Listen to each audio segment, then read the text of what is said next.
મિત્રો, એક છોકરો સફળતાના શિખરોને સ્પર્શ કરી રહ્યો હતો, પણ એક સમયે તેના માટે આ બધું એટલું સરળ ન હતું.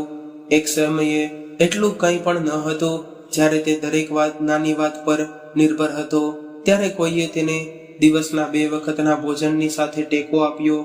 મિત્રો, વર્ષો વીતી ગયા છે, પછી તે સફળ માણસને તે દિવસ યાદ આવે છે. તે વ્યક્તિને તો ભૂલી શક્યો નથી અને તેની સ્મૃતિ પણ વ્યથા કરતો રહે છે. અને એક દિવસ જ્યારે તે અતિશય બેચેન બની જાય છે, ત્યારે તે ઘણી શોધ કર્યા પછી પણ તે વ્યક્તિને શોધવા નીકળે છે. મિત્રો, જ્યારે તે વ્યક્તિ સુધી પહોંચે છે, ત્યારે તે પહોંચતા જ તે રડવા લાગે છે. તેને એવું લાગે છે કે વર્ષોથી એક વિધવા સ્ત્રીએ 2 યુવાન પુત્રો એની રાહ જોઈ રહ્યા હતી. અને તો મિત્રો, આ એક એવી ખૂબ જ રસપ્રદ વાર્તા છે.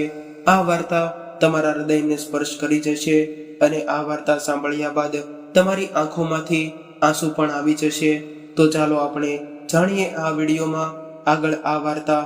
પરંતુ મિત્રો, વિડીયોમાં આગળ વધતા પહેલા મારી તમને વિનંતી છે કે જો વિડીયો પસંદ આવે તો વિડીયોને લાઈક કરીને ચેનલને સબસ્ક્રાઇબ જરૂરથી કરજો, જેથી અમારી હિંમત વધતી રહે. તથા કોમેન્ટ બોક્સમાં સાચી શ્રદ્ધાથી હર હર મહાદેવ લખી દેજો, જેથી ભગવાન ભોલેનાથની કૃપા હંમેશા આપણા સૌ પર બની રહે. મિત્રો, વાર્તા ગુજરાત રાજ્યના પંચમહાલ જિલ્લાના એક ગામડાની છે. એ ગામમાં એક છોકરો તેના માતા પિતા સાથે રહેતો હતો. તે છોકરાનું નામ અંકિત હતું. મિત્રો, અંકિતના માતા પિતા ખૂબ જ ગરીબ હતા અને અંકિત તેની 4 બહેનોમાં સૌથી મોટો ભાઈ હતો. મિત્રો, તેના ઘરમાં ગરીબી એટલી આંટો લઈ લીધી હતી કે પેટ ભરીને 2 ટાઈમ જમવાનું પણ વ્યવસ્થા તેના ઘરમાં ન હતી. તેના માતા પિતા દિવસ રાત મહેનત કરીને મજૂરી કામ કર્યા પછી પણ જ્યારે તેનું પેટ ન ભરાય ને ત્યારે તે ગુસ્સા અને હતાશાને કારણે તેના માતા પિતા ક્યારેક બાળકોને મારતા હતા. અને અંકિત આનાથી ખૂબ જ પરેશાન રહેતો હતો. આ બધાથી કંટાળીને એક દિવસ અંકિત પોતાનું ઘર છોડીને પંચમહાલથી 500 કિલોમીટર દૂર માયાનગરી મુંબઈ પહોંચી ગયો. તે જ્યારે મુંબઈ સ્ટેશને પહોંચ્યો ત્યાર પછી તે ત્યાંની ભીડને અનુસરીને એક મલાડ વેસ્ટ પહોંચ્યો અને ત્યાં પહોંચ્યા પછી તે લોકલ સ્ટેશન પર થોભી જાય છે અને આજુબાજુમાં જુએ છે તે ક્યાં આવી ગયો છે. તેને કંઈ સમજાતું નથી. પરંતુ મિત્રો, તેને ચાલવું હતું, તેથી તે ત્યાં ચાલવા લાગે છે. ત્યાંથી ચાલતા તેને એક પાર્કમાં પહોંચે છે. મિત્રો, આ વર્ષ 2002ની વાત છે. ત્યારે તે છોકરાની ઉંમર માત્ર 12 વર્ષની હતી. ત્યારે તે પાર્કમાં જઈને બેસે છે. પાર્કમાં પહોંચીને ત્યાં તેણે જોયું કે કેટલાય બાળકો ક્રિકેટ રમતા હતા. તે પણ ત્યાં જાય છે. ત્યાં પહોંચે ત્યાં તે છોકરાઓ દ્વારા ટીમનું વિભાજન થઈ ગયું હતું. ત્યારે તે પણ તેમાં જોડાઈ ગયો અને તે બાળકો સાથે ક્રિકેટ રમવા લાગ્યો. પરંતુ ભૂખ અને તરસને કારણે તેની હાલત ખરાબ થઈ ગઈ હતી. મિત્રો, પાર્કમાં સિંચાઈ માટે પાઇપલાઇન લગાવવામાં આવી હતી. તેમાંથી પાણી નીકળતું હતું અને તે ત્યાં ગયો અને તેણે ત્યાંથી પાણી પીધું અને ફરી તે બાળકો સાથે રમવાનું શરૂ કર્યું. પણ જેમ જેમ સાંજ પડતી ગઈ તેમ બધા બાળકો પોતપોતાના ઘરે જવા લાગ્યા. દરેકને પોતપોતાની જગ્યા હતી, તેથી દરેક પોતપોતાના માતા પિતા પાસે પોતાના ઘરે જવાનું શરૂ કરે છે અને તે બાળક એકલો બધાને જોતો રહે છે. બધા ચાલ્યા ગયા અને અંકિત ત્યાં એકલો રહી ગયો. મિત્રો, ભૂખ અને તરસને લીધે તેની હાલત ખરાબ હતી. જ્યારે રાત પડી ગઈ હતી ત્યારે બધા પાર્કમાંથી બહાર નીકળવા લાગે છે અને ત્યાં અંકિત ત્યાં છુપાઈ જાય છે. અને ત્યારબાદ પાર્કનો ગેટ બંધ થઈ જાય છે.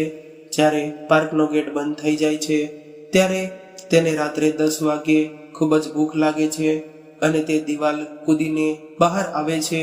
મિત્રો, રસ્તામાં ખોરાકની શોધ કરતી વખતે તે કંઈ જુએ છે કે એક વડાપાઉં વેચનાર ત્યાં પોતાનો સ્ટોક કર્યો હતો અને ત્યાં જાય છે અને ઊભો રહે છે અને દરેકના ચહેરાઓ તરફ જુએ છે. બધા વડાપાઉં ખાતા હતા.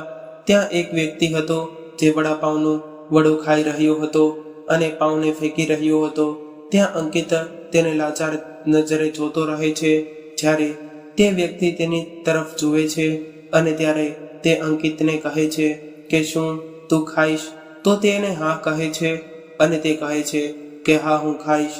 તે પછી તે વ્યક્તિ 4 વડાપાવના વડા ખાય છે અને અંકિતને પામ આપે છે અને તે ખાઈ જાય છે. અને તે પછી તે વિચારે છે કે તેની સાથે કોઈ લેવા દેવા નથી, મારે કોઈની મદદ કરવા કહેવું જોઈએ, પણ તેની કોઈની કહેવાની હિંમત પણ નથી. મિત્રો, વડાપાવ વાળો રાત્રે 11 વાગ્યે નીકળી જાય છે અને ત્યારે તેને તે સુમસામ રસ્તા પર ડર લાગે છે. ત્યારે તે દિવાલ સાથે અથડાય છે અને પાર્કમાં પાછો આવે છે. તે એક બાકડા પર સૂઈ જાય છે. મિત્રો, તે બાકડા પર સૂવે છે પણ મચ્છરોને કારણે તે ઊંઘી શકતો નથી. તેઓ તેમને કરડવાથી પરેશાન કરતા હતા અને તે તેની મમ્મીને યાદ કરતો હતો અને તે મમ્મી કહીને રડવા લાગે છે. પણ તેનો અવાજ સાંભળનાર અને તેનું દર્દ સમજનાર માટે ત્યાં કોઈ ન હતું. હવે સવાર થઈ ગઈ હતી. લોકો પાર્કમાં આવતા જવા લાગ્યા હતા. તે પણ ઊભો થયો અને પછી વિચારવા લાગ્યો કે હું ક્યાં જાઉં છું. તેને ખૂબ જ ભૂખ પણ લાગી હતી. તેણે 2 દિવસમાં ફક્ત પાવ જ ખાધા હતા અને તે પછી તેણે જોયું કે કેટલાય લોકો પાર્કના એક ખૂણામાં કબૂતરને દાણા નાખી રહ્યા હતા. ત્યારે તે ત્યાં જાય છે અને ત્યાં ઊભો રહે છે અને થોડા સમય પછી જ્યારે તે બધા લોકો ત્યાંથી ચાલ્યા જાય છે ત્યારે તે આજુબાજુમાં જુએ છે તો કોઈ નથી ને ત્યારે આજુબાજુમાં કોઈ ન હતું. ત્યારે તે ત્યાં બેસીને કબૂતરો માટે આપવામાં આવેલ અનાજ ખાવાનું શરૂ કરે છે. પરંતુ મિત્રો, તે બાજરી ખાય છે અને જે કંઈ પણ ઘઉં હતા તે કાચું અનાજ હતું તે થોડું ખાય છે અને બાકી ત્યાંથી તે બહાર જાય છે અને લગભગ મલાડમાં કામ શોધમાં અંકિત 2-4 કિલોમીટર અહીં ત્યાં ફરવા લાગે છે અને ફરતા ફરતા તે થાકી ગયો અને ત્યાં પછી સાંજ થવા લાગી અને 5 વાગી ગયા. પછી તે પાર્કમાં પાછો ફર્યો. હવે તે ફરીવાર તે પાર્કમાં આવ્યો અને તેને ત્યાં કંઈ કામ મળતું નથી. 12 વર્ષના બાળકને આ માયાનગરી મુંબઈમાં કોણ કામ આપશે? પરંતુ આજે તેના માટે સારી વાત એ હતી કે આજે જઈને ક્યાંય ભંડારાનું આયોજન કરવામાં આવ્યું હતું અને ત્યાંથી તે ભરપેટ ભોજન ખાઈ લીધું અને થોડું તે એક પડીકામાં લઈને પણ આવ્યો હતો અને પાર્કમાં આવીને એક છોડની વચ્ચે તેણે સંતાડી દે છે અને બધા બાળકો સાથે તે ક્રિકેટ રમવા જાય છે અને તેમની સાથે જોડાય છે અને રમવાનું શરૂ કરે છે. મિત્રો, ફરી રાત થઈ ગઈ છે. બધા બાળકો પોતપોતાના ઘરે ચાલ્યા ગયા. પરંતુ આજે જે વ્યક્તિ પાર્કની સંભાળ રાખતો હતો તે અંકિતને જોયો અને તેણે પાર્કની બહાર કાઢી મૂક્યો અને આ પાર્કને રાત્રિના સમયે બંધ કરવામાં આવતો હતો કારણ કે રાત્રિના સમયે નશાખોરો પાર્કમાં રહેતા હતા અને પાર્કમાં ગંદકી કરતા હતા. તેથી પાર્કને ખાલી કરીને રાત માટે બંધ કરવામાં આવ્યું હતું. તેથી જ્યારે ત્યાંનો વોચમેન અંકિતનો હાથ પકડીને તેને બહાર લઈ ગયો, ત્યાંથી તેને કામની શોધમાં અહીં તહીં ભટકવા લાગ્યો અને જ્યારે રાત્રે 1 વાગી જાય છે ત્યારે તે ફરી એકવાર પાર્ક તરફ આવે છે અને પાર્કની દિવાલ ઉપરથી ચડીને તે અંદર આવે છે અને પેલા છોડમાં છુપાયેલું તેનું જે પડીકું હતું તેને બહાર કાઢી અને ખાય છે. ત્યારબાદ ફરી સવાર થાય છે. મિત્રો, આવી રીતે તેના 5-7 દિવસ આમ જેમ પસાર થાય છે અને હવે તો તેની હાલત ખૂબ જ ખરાબ થઈ ગઈ હતી. તે અહીં કબૂતરના દાણા ખાઈને પોતાનું ગુજરાન ચલાવે છે અને કામની શોધખોળ કરવા લાગે, છતાં પણ તેને કોઈ કામ નથી મળતું. આથી તે ફરતો રહ્યો અને આખી રાત તેને મચ્છર કરડતા હતા. તેને કારણે તેની તબિયત પણ બગડી જાય છે અને તેને તાવ આવવા લાગે છે.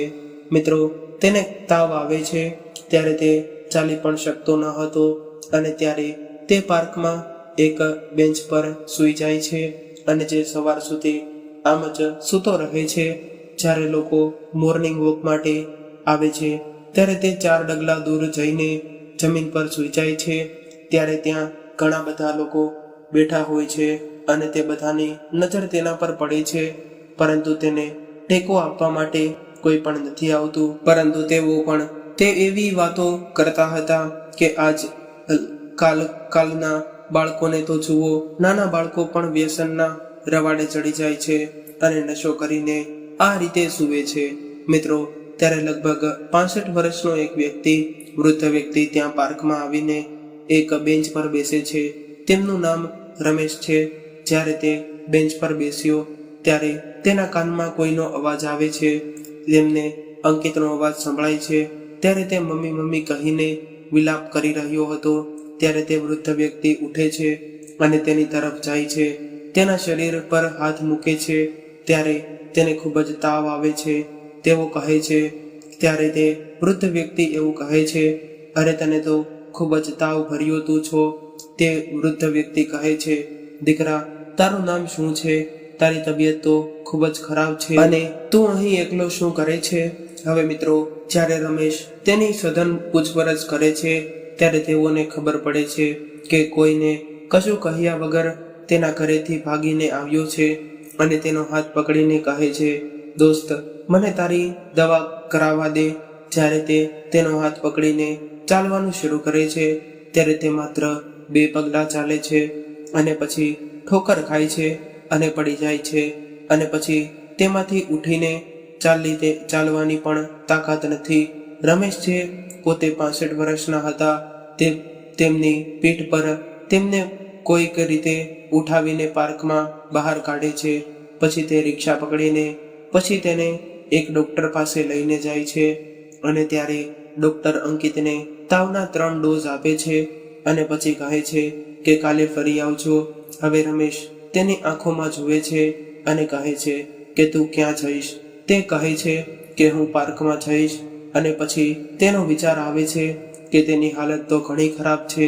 તે પાર્કમાં જશે તો તે મરી જશે. આવું વિચારીને તે તેમની સાથે તેમની રૂમમાં લઈ જાય છે. રમેશ રહેતા હતા એ એક નાનો ઓરડો હતો. ત્યાં એક તેમનો પલંગ હતો. ત્યાં તેઓ એ અંકિતને પલંગ પર સુવડાવ્યો અને પછી રમેશ તેમના માટે જમવાનું બનાવે છે અને અંકિત 7 થી 8 દિવસથી નહાયો પણ ન હતો અને તેના માટે તે રોટલી બનાવે છે અને તેને ખવડાવે છે. તેને ખાવાનું ખૂબ જ ગમે છે, પણ તાવને કારણે તેને કોઈ પણ સ્વાદ આવ્યો નહીં અને ત્યારબાદ ડોક્ટર દ્વારા અપાયેલ જે દવા હતી તેઓ તેને આપે છે અને પછી આરામ કરવાનું કહે છે. તે જ્યારે સૂઈ જાય છે પછી સવારના 4 વાગ્યે ત્યારે તેમને તાવ કંઈક હલકો થતો હતો અને હવે સવારે 8 વાગ્યે રમેશે અંકિતને કહ્યું કે હું કામ પર જાઉં છું, તું ક્યાંય જતો નહીં, અહીં જ રહેજે અને આરામ કરજે અને જો તમે ભૂખ લાગે તો રોટલી પડી છે તો તે ખાઈ લેજે. હું રાત્રે 11 વાગ્યે આવીશ. એટલું કહીને રમેશ પોતાના કામ પર ચાલ્યા ગયા. મિત્રો, રમેશ ઉત્તર પ્રદેશના બધાઈ જિલ્લાના રહેવાસી હતા અને તેઓ છેલ્લા 40 વર્ષોથી માયાનગરી મુંબઈમાં રહેતા હતા અને વિવિધ પ્રકારના કામ કરતા હતા. અને પછી જ્યારે તે વૃદ્ધ થયા ત્યારે તે છેલ્લા 5 વર્ષથી ભેલપુરી વેચે છે, કારણ કે હવે વૃદ્ધાવસ્થાને કારણે તેઓ અન્ય કોઈ મહેનત કરી શકતા નથી. તેથી તે છેલ્લા 5 વર્ષથી ભેલપુરી વેચી રહ્યા છે અને હવે તેમની ઉંમર 65 વર્ષની છે.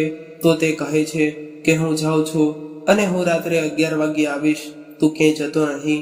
એટલું કહીને તે તેની ભેલપુરીના વાસણ ઉપાડે છે. તેના પર તે ભેલપુરી વેચે છે. તે 3 પગવાળું સ્ટેન્ડ હતું, તે તેને ઉપાડે છે અને પછી તે ચાલ્યા જાય છે.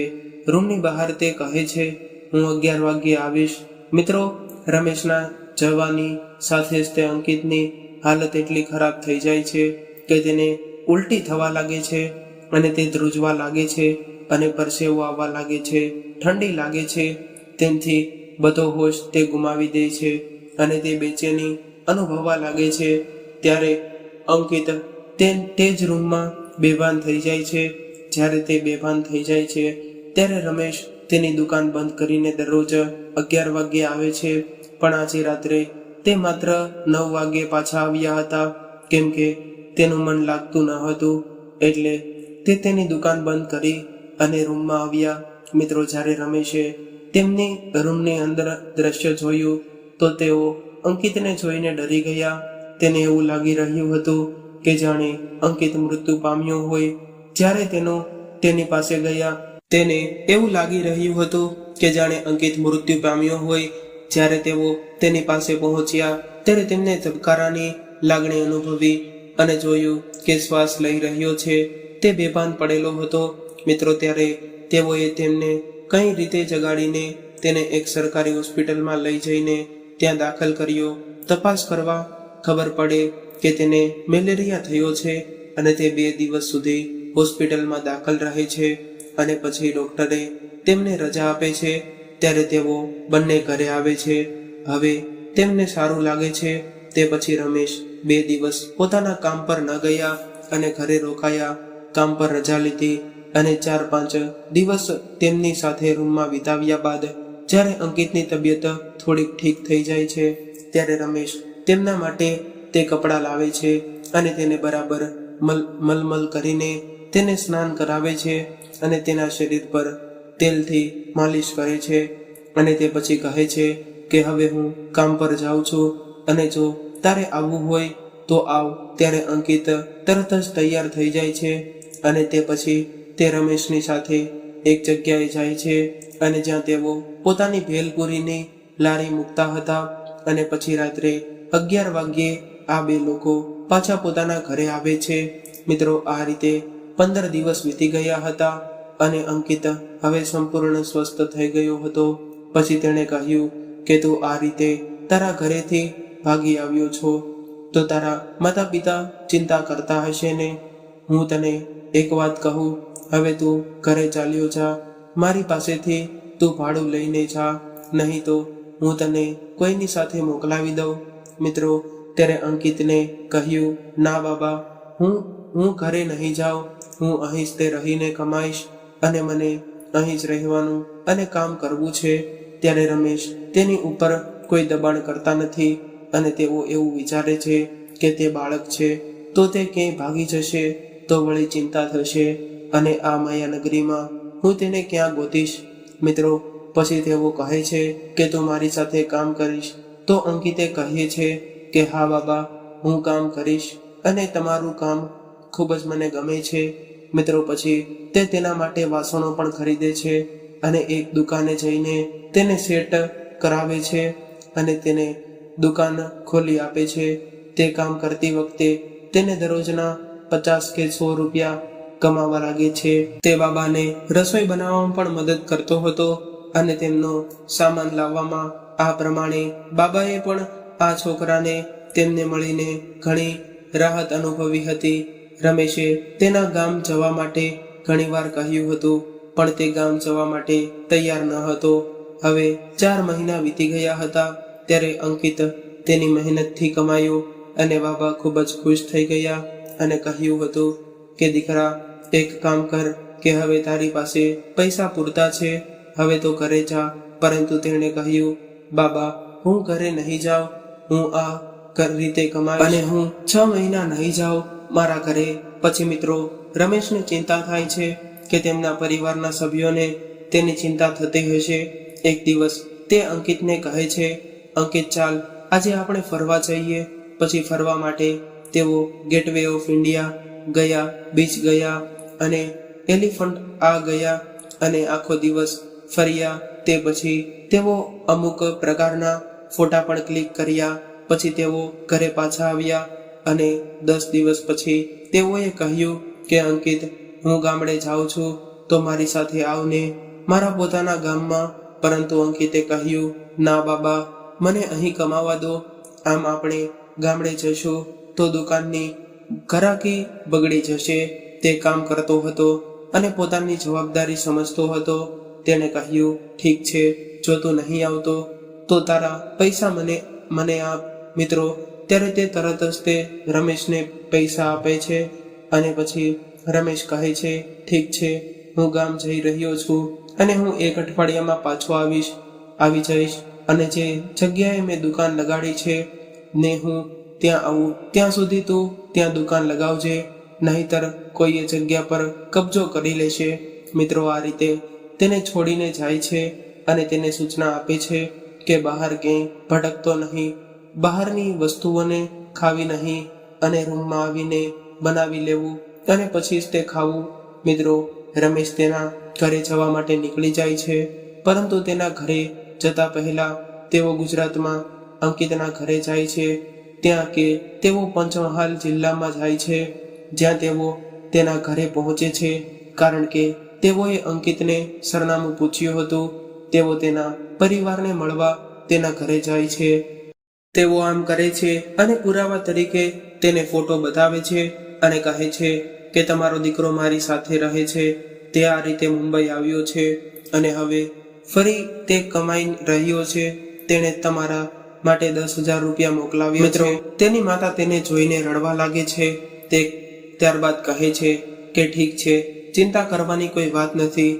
મેં તેને ઘણીવાર કહ્યું ચાલ ઘરે જઈએ, ચાલ ઘરે જઈએ, પણ આજે નહીં, કાલે તે ચોક્કસ આવશે. હું તેને જબરદસ્તીથી ન લાવી આવ્યો અને પછી હું જ્યાં રહું છું તે મંદિર ભ્રષ્ટનું આ સરનામું છે. તેથી જો તમે ઈચ્છો તો આવજો. પછી ત્યાંથી આવ્યા બાદ રમેશ છેવડે માં તેમના ઘરે જાય છે અને અંકિતને અહીં તેમના હડા પર ભેલપુરીની દુકાન બનાવવાનું શરૂ કરે છે અને બાબાની રાહ જોવા લાગે છે.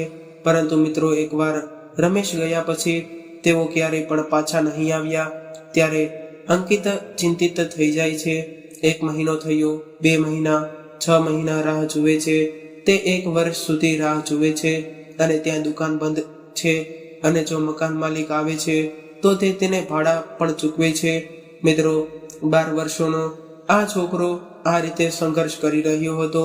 જ્યારે તેણે એક જ વર્ષમાં 50,000 થી 60,000 પછી ખૂબ જ જલ્દીથી કામ શીખે છે અને દિવસ બમણા અને રાત 4 ગણા કરીને તે પૈસા કમાવાનું શરૂ કરે છે. મિત્રો 2015 સુધીમાં તે મહિને 1 લાખ રૂપિયા કમાવાનું શરૂ કરે છે. ત્યારબાદ તે તેના ભાઈને ફોન કરે છે અને તેના પિતાને પણ મુંબઈ બોલાવી લે છે. બધા લોકો સાથે મળીને કામ કરે છે. તેમનું કામ મુંબઈમાં અલગ અલગ જગ્યાએ થવા લાગે છે. પરંતુ તેમ છતાં રમેશની શોધમાં તે 2 મહિના, દર મહિના 15 દિવસે એ જ જગ્યા પર આવતો હતો જ્યાં તેઓ ઊભા રહીને ભેલપુરી બનાવતા હતા. કોણ જાણે તે રમેશને મળી શકશે કે નહીં. બાબા ગામમાંથી ફરી આવવાનું જોઈએ અને 2018 આવે છે. હવે અંકિતને ખાતરી થઈ ગઈ હતી કે તે હવે ઉંમરમાં મોટા થઈ ગયા હશે. ખબર નહીં હવે તે આ દુનિયામાં હશે કે નહીં. મિત્રો તે તેનો સામાન લઈ ગયો હતો, તે જે તેઓ તેમને આપી ગયા હતા. જો હું ક્યારેય બાબાને મળીશ તો હું સામાન તેમને આપી દઈશ. અને મિત્રો તેમાં તે 3 ડાયરીઓ પણ હતી જેમાં તે ભેલપુરીમાંથી ખરીદેલા જથ્થાબંધ માલનો હિસાબ રાખતા હતા. ત્યારે અંકિતે તે ડાયરીનું દરેક પૃષ્ઠ ફેરવવાનું શરૂ કરે છે. તેમાં કેદાર જિલ્લાના બદામના હતા તેનું સરનામું મળે છે અને જ્યારે તેમના મિત્રને તે સરનામું વાંચ્યું ત્યારે તેઓ આ સરનામા પર જવાનું નક્કી કરે છે. તેની પાસે પહેલેથી જ એક કાર હતી, એક ઘર હતું. હવે તેની પાસે બધું જ હતું. મિત્રો તે એક દિવસ તેનો સ્કોર્પિયો લઈને મુંબઈથી લઈને યુરી જવા માટે રવાના થાય છે. 2 દિવસ પછી તેઓ યુરી પહોંચે છે. જ્યારે તે એ સરનામે પહોંચ્યો ત્યારે તે દરવાજે પહોંચ્યો તો રમેશ ખાટલા પર બેઠા હતા. તેમને જોતા જ તે ઉદાસ હાલતમાં બેઠા હતા અને તેની કારની અંદર તેને જોઈને રડવા લાગ્યા. અને રમેશ તેને જોઈને તેને કારણે જુએ છે કે અંદર કોણ બેઠું છે એ સમજવાની તે કોશિશ કરે છે અને આ કાર મારા દરવાજે કેમ ઊભી છે. મિત્રો તે તેની કાર તરફ જુએ છે. કોઈક રીતે અંકિત દરવાજો ખોલે છે અને બાબાને કહે છે. બાબા તે તેના પગે પડી જાય છે. ત્યારે તે ખૂબ જ રડતો હતો અને રમેશ સમજે છે કે આ તો એ છોકરો છે અંકિત. ત્યારે તેઓ પણ તેના માટે ખૂબ જ રડવા લાગી જાય છે. અને મિત્રો રડવાનો અવાજ સાંભળીને ઘરની 4 મહિલાઓ બહાર આવે છે, જેમાંથી એક તેની પત્ની, એક તેની વિધવા પુત્ર વધુ અને 2 યુવાન પુત્રીઓ. જ્યારે તે લોકો આવીને આશ્ચર્યની નજરે તેમની સામે જુએ છે ત્યારે રમેશ તેમને કહે છે કે આ જ છે અંકિત, એ છોકરો કે જેના વિશે હું તમારી સાથે વાત કરું છું. મિત્રો, ત્યારે બધા લોકો તેને ચૂપ કરાવે છે અને લોકો ભેગા થાય છે. ત્યારે પછી આગળની વાર્તા ચકાસવામાં આવે છે. ત્યારે અંકિત કહે છે કે બાબા, તમે ફરી મુંબઈ કેમ ન આવ્યા? હું વર્ષોથી તમારી રાહ જોઉં છું અને આજ સુધી હું તમારી રાહ જોતો રહું છું.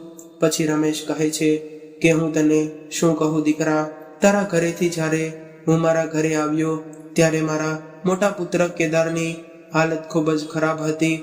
થોડા દિવસોમાં તેનું મૃત્યુ થઈ ગયું. તે પોતાના નાનકડા 3 બાળકોને છોડીને આ દુનિયામાંથી જતો રહ્યો. તે પોતાની પત્નીને છોડીને ચાલ્યો ગયો. મારે બીજા 3 પુત્રો છે, પણ તે જે પણ મૃત્યુ પામ્યો અને તેઓએ આ લોકોને સાવ અલગ કરી દીધા અને હવે આ લોકો માટે કોઈ જવાબદાર ન હતું. તેથી મેં અહીં કોઈ રીતે ટકી રહેવાનું શરૂ કર્યું અને પછી મને લકવો થઈ ગયો. મિત્રો, જ્યારે રમેશને લકવો થઈ ગયો હતો અને તેઓ ચાલી પણ શકતા ન હતા ત્યારે તેઓ કોઈક રીતે પોતાના પરિવાર સાથે ટકી શક્યા હતા. તેમનો એક પુત્ર પણ હતો. તે સૌથી નાનો હતો. આજે તે 16 વર્ષોનો હતો. જ્યારે તેમનો પુત્ર ખૂબ જ નાનો હતો ત્યારે કેદારનું અવસાન થયું હતું. તે પછી તે પેલી યુવતીનોના ચહેરા જુએ છે અને તેઓ ખૂબ જ દુઃખ થાય છે. રમેશ કહે છે, મને ખબર હતી કે હું મારી રાહ જોઈ રહ્યા હતા, પણ હું એ પણ જાણતો હતો કે તું ખૂબ જ સ્માર્ટ અને બુદ્ધિશાળી છો અને ખાતરી છે કે તું ચોક્કસ મુંબઈમાં પૈસા કમાઈ લઈશ. એટલે જ તે હું હળવો થઈ ગયો હતો અને મને એ પણ ખબર હતી કે મેં તારા પરિવારના સભ્યોને તારા ઘરનું સરનામું દીધું હતું અને 1 વર્ષમાં 6 મહિનામાં ચોક્કસ તે ત્યાં પહોંચી જશે. એટલે હું નિશ્ચિત હતો, પણ મારી એવી ઈચ્છા હતી કે મરતા પહેલા હું તને ફરી એકવાર મળવા માંગતો હતો. મિત્રો, 1100 થી 1200 કિલોમીટર દૂર તેઓ પંચમહાલ જિલ્લાના. તેને મળવું ખૂબ જ અશક્ય હતું. ત્યારબાદ મિત્રો અંકિતના લગ્ન હતા નવેમ્બર 2018માં અને તેના લગ્નમાં રમેશનો સમગ્ર પરિવાર ગુજરાતમાં આવે છે અને ઘણા દિવસો સુધી તેઓ ત્યાં રોકાયા હતા. તેના લગ્ન પછી તે 2 યુવતીઓ હતી. જો તેમની પૌત્રીઓ હતા, તે બહેન તરીકે તેની ખૂબ જ ધામધૂમથી તેના લગ્ન ઉત્તર પ્રદેશના ખૂબ જ સરસ છોકરાઓ સાથે ધામધૂમથી લગ્ન કરાવ્યા હતા. પછી રમેશનો પૌત્ર, તેનું નામ યોગેશ છે, તે તેની સાથે તેને મુંબઈ લઈ જાય છે અને તેને પોતાના બિઝનેસમાં જોડે છે. મિત્રો, 1100 કિલોમીટર દૂર રહેતા હોવા છતાં પણ આ પરિવાર હવે એકબીજાની ખૂબ જ નજીક હતો. અને જ્યારે અંકિત રમેશને તેના ગામ લઈ ગયો હતો ત્યારે રમેશનું ખૂબ જ ભવ્ય સ્વાગત કરવામાં આવ્યું હતું. ત્યારે અંકિતે રમેશને કહ્યું કે જો તમે મારી મદદ ન કરી હોત તો હું આજે ન હોત. મિત્રો, ઉપર ભગવાન બધું જ જુએ છે. તે કદાચ રમેશના નિસ્વાર્થ બલિદાન અને તપને જોઈ રહ્યા હતા. તો મિત્રો, તમને આ વાર્તા કેવી લાગી કોમેન્ટ કરીને જરૂરથી જણાવજો. અને જો તમને આ વાર્તા થોડી પણ ગમી હોય તો વિડીયોને લાઈક કરીને આ ચેનલને સબસ્ક્રાઇબ કરીને કરજો. અને હા, નોટિફિકેશન બેલને જરૂરથી ઓન દબાવજો જેથી આગલી અપડેટ સૌથી પહેલા તમને મળે. તો ચાલો મિત્રો, ફરી મળીશું એક નવી વાર્તા સાથે. ત્યાં સુધી તમામ મિત્રોને જય શ્રી કૃષ્ણ, રાધે રાધે, હર હર મહાદેવ. આ કહાનીને પૂરેપૂરી સાંભળવા માટે તમારો ખૂબ ખૂબ આભાર.